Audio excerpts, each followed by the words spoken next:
guys, Carl Cooper here with On the Black. So the Mets season is over now. They ended the season on a positive note with a win, although I don't like the way Jose Reyes particularly handled the last game of the season, leaving after one at bat, but that's water under the bridge now, and we'll wait to see what the Mets do in terms of re-signing him for the offseason. What I want to do in this post is give you guys my Mets awards for the 2011 season. First award I'm going to hand out is to the best dressed player on the Mets team, and I'm going to give that to R.A. Dickey. Everything from the colorful shoes that he wore to the high socks to even wearing that Jose Reyes shirt before the games and stuff like that. Thought that was pretty cool. Dickey looked very stylish out there this year, so R.A. Dickey wins the award for best dressed Met this year. The Tough Luck Award, I'm going to give that one to Daniel Murphy. Those of you who watch my blog regularly know that I am not the biggest Daniel Murphy fan, but you got to feel for the guy when he's battling back off of being injured for all of 2010. He comes back in 2011. He's having a good season, batting above 300, and then he gets another season-ending injury. So hopefully Murphy will get strong this offseason, come back and battle for a position next year. But, you know, you got to feel for the guy when he's doing well and he gets injured again like that and gets taken out for the rest of the year. So Daniel Murphy wins my Tough Luck Award of the year. My Comeback Player of the Year award, I'm going to give that to Chris Capuano. As a Milwaukee Brewer, he was injured for most of 2010. He only made 9 starts for the Brewers in 2010. Came back very strong this year. The Mets took a chance on him, came back very strong. I think he made 31 starts this year, pitched 186 innings, looked really good coming back from an injury, was solid out there this year, and I actually would like to see the Mets bring him back next year as a 4th or a 5th starter in the rotation. If he stays healthy, I think he can be a reliable starter towards the back end of the rotation. So Comeback Player of the Year, I'm going to give that to Chris Capuano.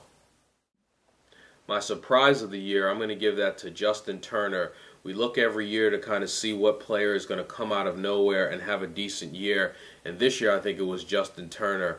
It seemed like every time he was up at bat, he was up in a key situation, and he would come through with some pretty big hits throughout the year. I think he proved that he can be a major league player and be on a roster and stay at the major league level, whether that be starting or coming off the bench. So I'm going to give this award, Surprise of the Year, Justin Turner.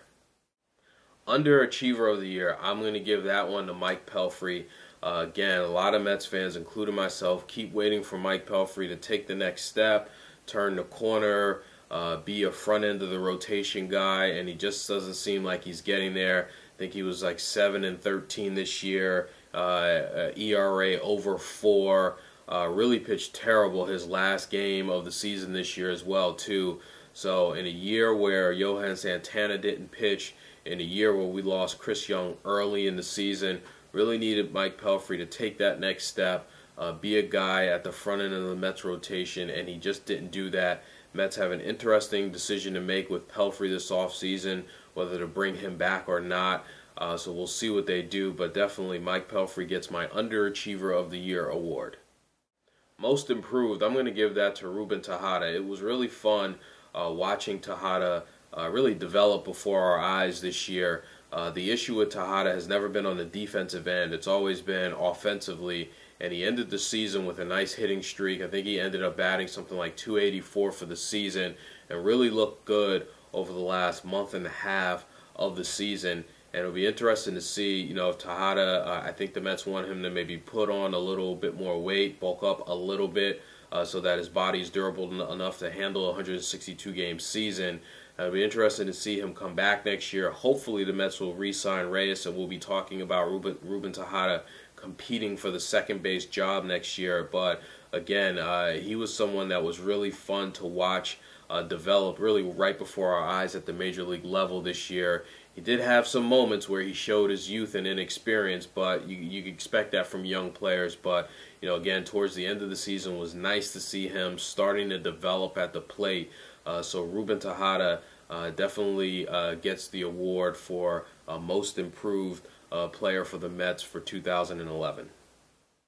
And those are my Met awards for the 2011 season. Make sure you guys tune in, stay tuned in throughout the entire off season. I'll be continuing to blog about the Mets this off season. I'll be doing some player recaps coming up for the 2011 season, and the hot stove, after the playoffs, that starts heating up, so on and so forth. So I'll be blogging throughout the winter.